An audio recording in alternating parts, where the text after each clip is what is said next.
To escape the heat and smoke of the fires that were burning around Anchorage, we decided to do what the locals do and travel down the Kenai Peninsula.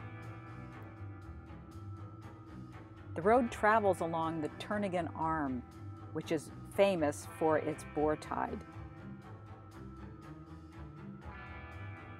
Twice a day, these tides, which can be as high as 10 feet, attract local surfers.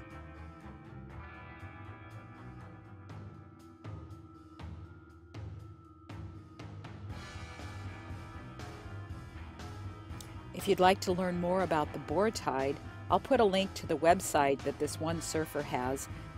And yes, he offers lessons and has equipment if you're interested.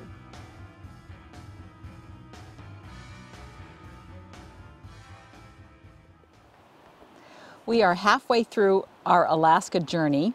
We burned through a lot of diesel fuel over the last 5,500 miles.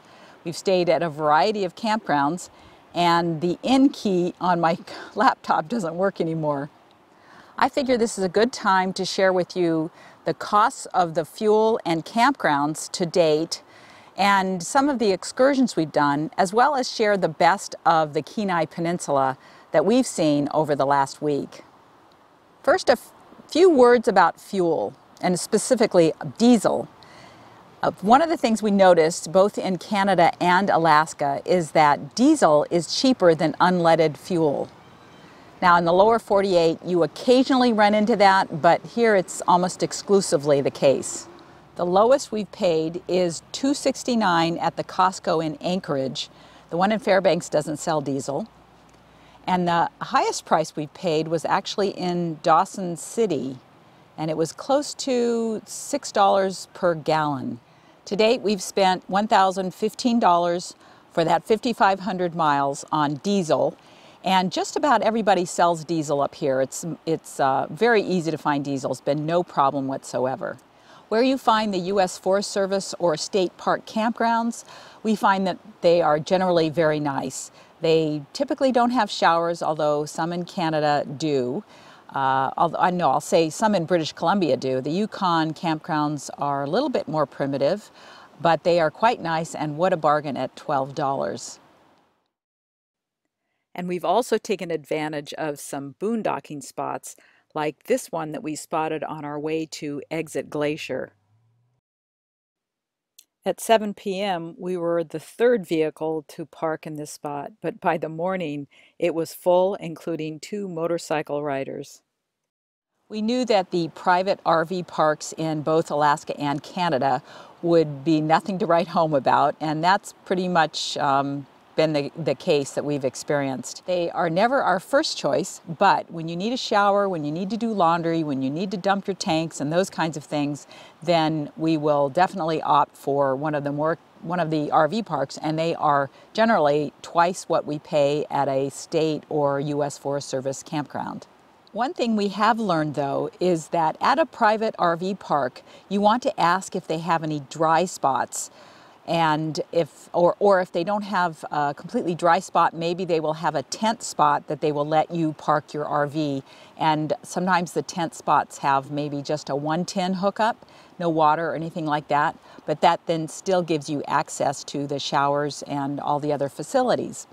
We found in Homer, this RV park that overlooked that inlet, they did have 6 dry spots, and they were completely dry, but it was a wonderful view, and the facilities were really quite nice. Our week on the Kenai was really pretty amazing when it comes to campsites. In Homer, like I said, we had that one spot that had a really nice view, and we had actually only intended to stay one night because everybody wants to stay on the Spit, but the Spit was packed, and the private campground down there is like $70, and the public one is $20, and that, of course, was no space available. So we ended up actually staying in Homer 3 nights because we liked this spot so much with the great view.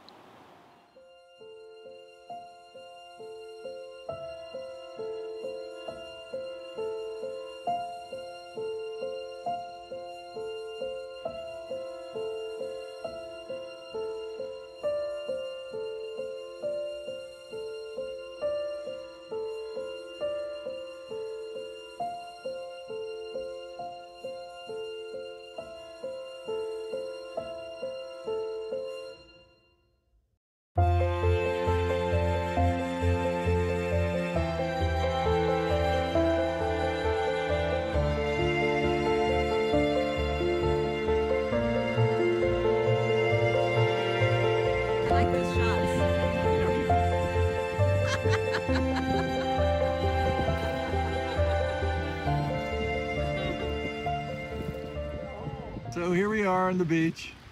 Just like Oregon, coast of Oregon. Sitting on driftwood, someone's having a party over here. We can just sit here and listen to music. And one of the things we liked about the spot in Homer is that it had Wi-Fi, and I was actually able to upload the last week's video on that Wi-Fi. It took 10 hours overnight, but at least it got uploaded. From Homer, we went back up towards Soldotna. And by the way, Soldotna has a Fred Meyer grocery store and gas station, and they have a free dump and free water there, which is really nice. And so we bought supplies there twice, going up and coming back. But up not too far from Soldotna is the Captain Cook State Park, I think it's called. And that was actually quite a nice state park. It was quite buggy, but the nice thing was that they had this beach where you can hunt for agates on the beach. And I love rocks, and even in the rain, it was really a beautiful spot to stay for the night. John found this really neat campground called Discovery on the Kenai Peninsula, Captain Cook Recreation Area, I think it is. And supposedly you can hunt for agates down at the beach. So we're heading down to the beach where it says unsafe at any speed. And there are mosquitoes too.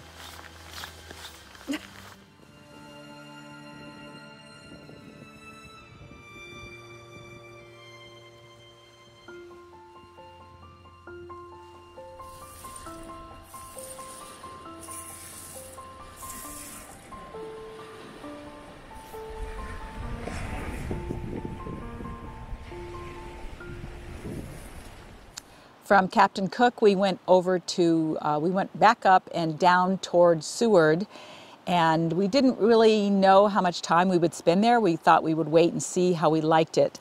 And we loved Seward. We liked it even more than Homer. We liked the camp spot that we had right on the water, and it just couldn't have been nicer for 20 bucks. And they did have showers there.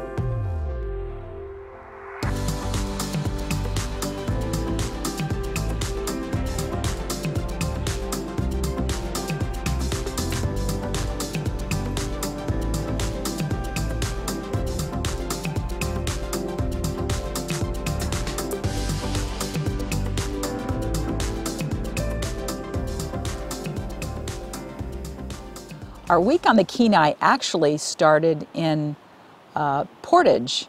The U.S. Forest Service has a very nice visitor center at Portage, and there is also a boat tour that you can do of one of the glaciers, which we did. It costs about $40 per person. The tour lasts about 90 minutes, and there is a Forest Service employee on board as the tour guide.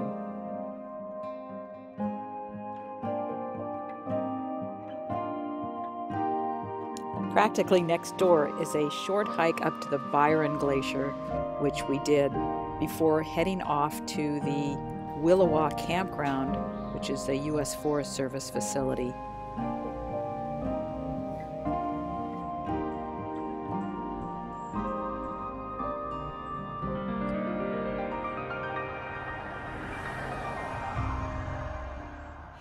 We actually went to Portage first because we had intended to go over to then check out Whittier from there.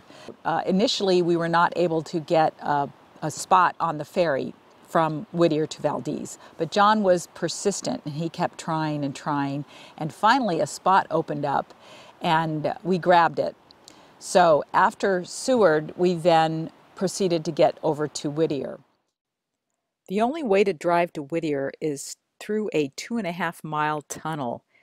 The cost for our vehicle, because it's shorter, is $13. Longer RVs, I think, are $26. But it is actually a railroad tunnel that is owned by the railroad, and so it's one lane, uses the railroad line itself. So you're driving on railroad tracks, and you can go in each direction every half hour. So they have staging spots on each side of the tunnel where you line up and wait your turn to go through the tunnel. And if there are trains, then your passage may be delayed. But it's something to be aware of if you are taking the ferry from Whittier to another port. They will assign you a lane to pull into, and then when the time comes, they'll give you the green light, and they will space the cars so that there is a large distance between each vehicle.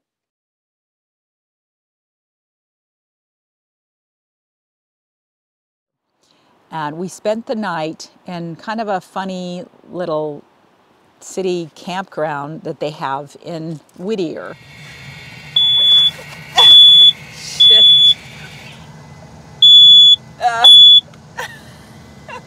Every time I make toast, the alarm goes off. That was not planned. Okay, get the stand going. Put that, there we go. Got too much stuff going on here. Okay, so we're catching the ferry today, and so we're trying to use up all the food in our refrigerator so that we have less to go into the little ice chest we have.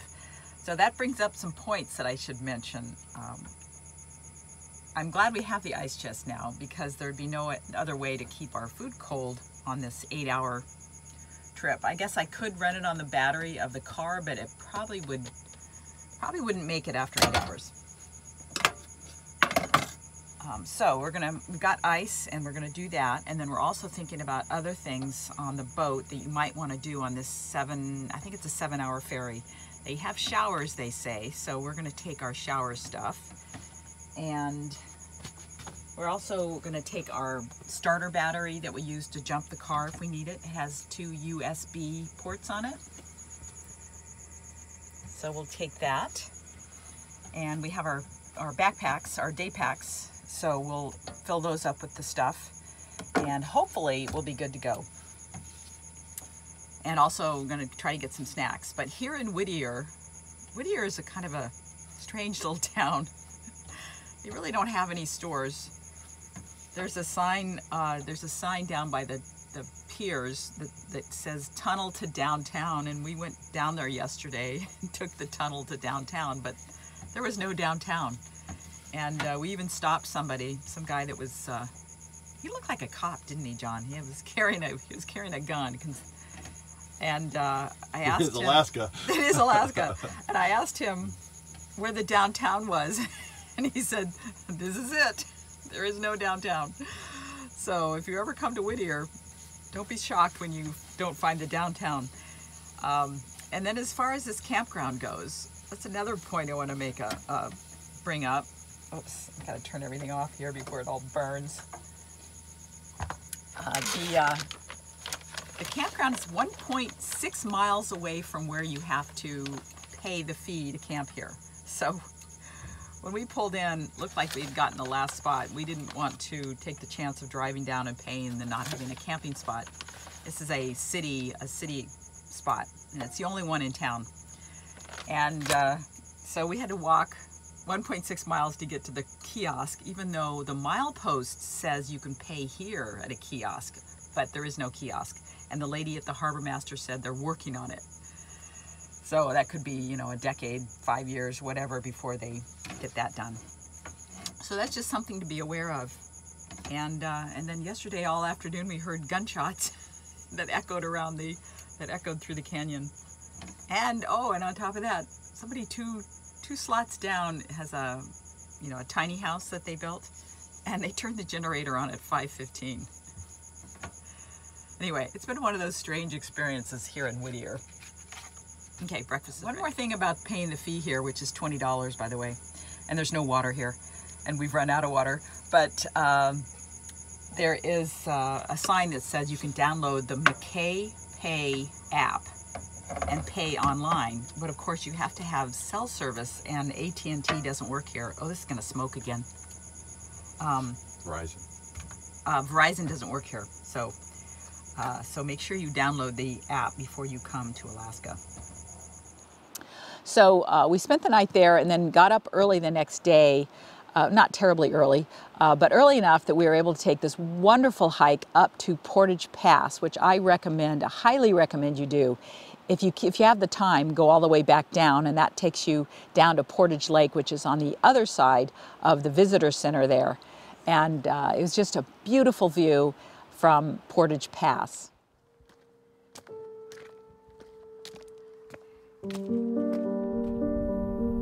There's that. And then there's that. Or Portage Glacier.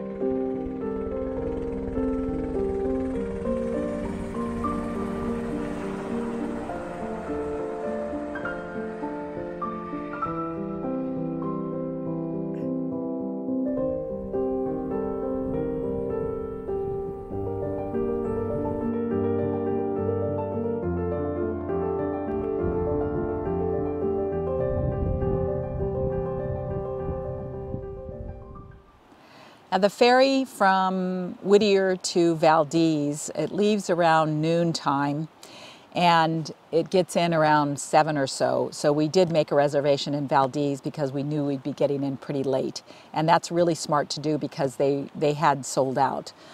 But it's a really nice ferry ride, like 6 or 7 hours, and it was really relaxing, and it was a nice change of pace.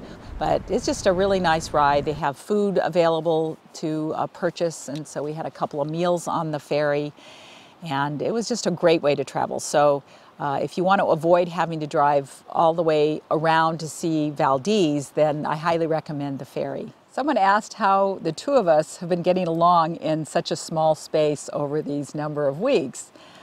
Well, after 44 years of marriage, we've kind of figured out, what buttons to avoid pushing, or if we pushed a button we shouldn't have pushed, how to get us back to center. And so, it just all depends on the couples and how they travel, how they can spend time together, whether they're used to spending time together.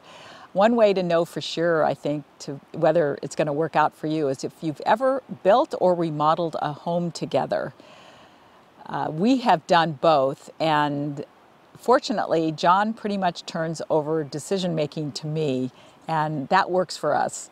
Now, we do have certain rituals that we try to follow.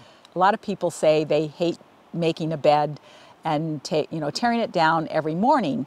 And I certainly understand that, but we've kind of established a ritual, and what order does it go in, and then how does it go back the next day.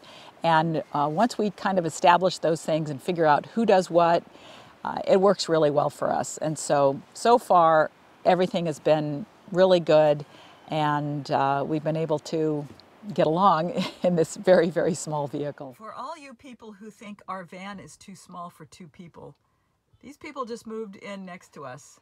It's 2 adults, 3 kids, and a dog. They're from San Diego. Okay, next week we are going to tackle the Kennecott Mines trip, which was recommended by Ken.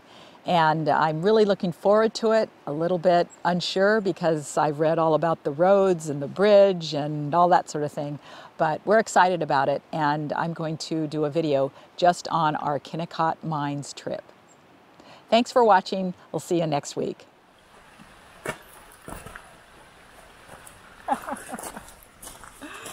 Good thing I didn't fall.